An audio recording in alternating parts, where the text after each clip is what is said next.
This is called Krups, Krups, and is for grinding coffee grains, or in this case, I'm just going to use oatmeal to make a oat flour, okay?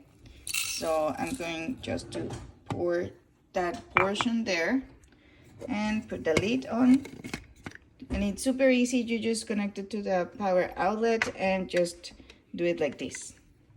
Just press it.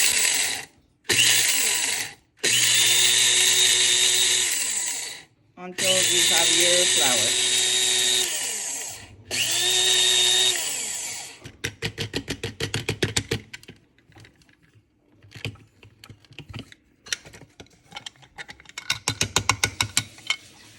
And here is your flour.